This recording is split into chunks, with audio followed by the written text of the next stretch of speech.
Você sabia que as mulheres são responsáveis por 2/3 do trabalho, entre formal e informal, de toda a humanidade? Empregadas, donas de casa, mães, estudantes, tudo ao mesmo tempo. Sabia que em países pobres como o nosso, são as mulheres gerentes e equilibristas dos magros orçamentos familiares? Você sabia que, apesar de todo esse trabalho, as mulheres recebem apenas 1/10 da renda mundial e são donas de menos de 1/100 das propriedades em todo o mundo? Fique de olho, há algo errado aí.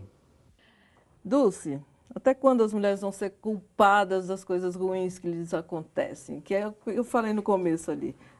Se é agredida porque a saia está curta, quem mandou usar a saia curta, se é agredida sexualmente, quem mandou beber, quem mandou passar por essa rua, etc. e tal. Até quando?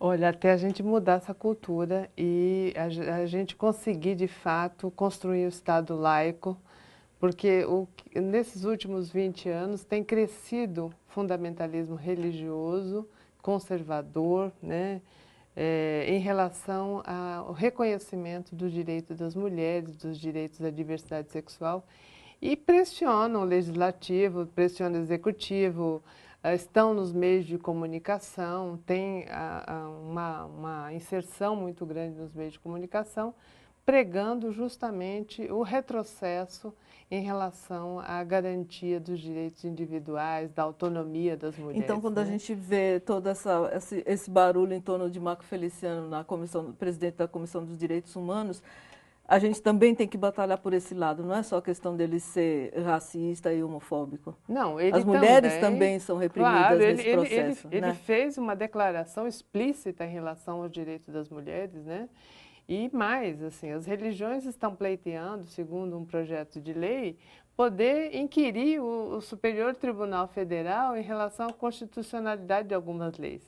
Então, assim, de fato as religiões ganhando um espaço na sociedade em cima justamente do discurso de um Estado conservador. laico, né? De um Estado laico, exatamente. Em cima de um discurso conservador, constrangendo, inclusive, algumas pessoas que foram candidatas, no caso da Dilma, né? Sim. A se colocar em relação a alguns temas pressionada pelas religiões.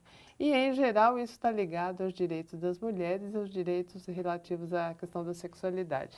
Então, para a gente avançar, para a gente ter uma sociedade que olhe para as mulheres como iguais e respeite essa mulher em qualquer espaço que ela esteja, nós temos que mudar nossa cultura, né, e mudar nesse sentido, né, de reconhecer a mulher como igual e não como a mãe santa que fica dentro de casa e quando sai desse espaço ela precisa ser condenada. Sim. Agora, rapidamente, para a gente encerrar, Beth, que a gente falou ali no começo, se somos nós que criamos esses homens, nós também somos machistas? Pior do que um homem machista, só uma mulher machista. E né? tem, né? E tem muitas mulheres machistas. Né? Então a gente fala, não basta ser mulher, mas tem que ter a sensibilidade dessa dificuldade, até porque é uma criação totalmente patriarcal. Né? Então, assim, tem o pai, se não o pai, o irmão mais velho e depois o marido. Sai do marido, volta novamente para o pai. Então, é esse contexto que se tem.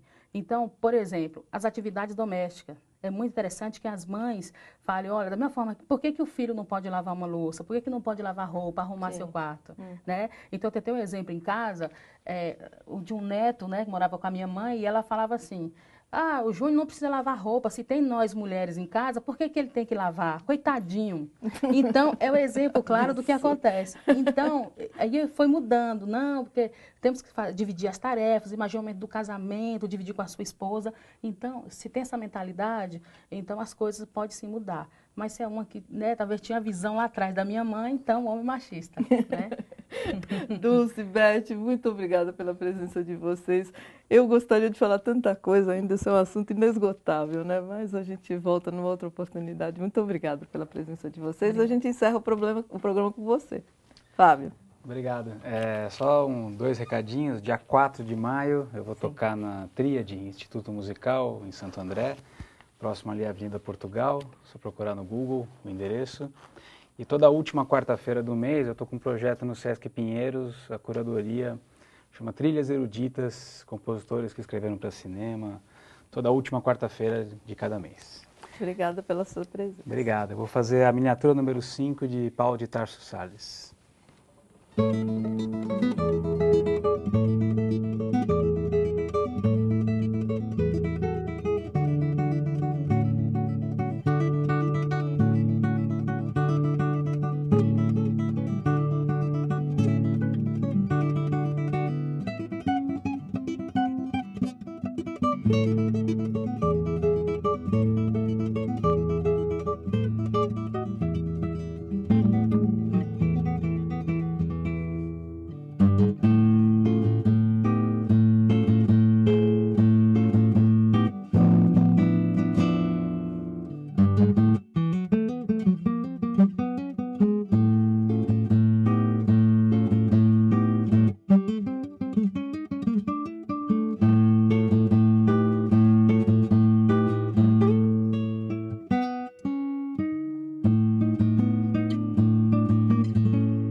Senhoras da vida e musas de todos os sonhos, destinadas ao divino papel de geradoras, nelas frutificam, é gestado, amado, embalado e por seu intermédio vem à luz o novo. Medicina, política, educação, arte, engenharia, filosofia, astronomia, agricultura, nomes de manifestações do conhecimento que nos tornam humanos, não por coincidência, femininos. América, esperança, água, vitória, terra, poesia, dignidade, indignação, beleza. Palavras completas, definitivas, que facilitam a compreensão de que o termo vida é muito mais que o substantivo feminino. Vida, teu sinônimo é mulher.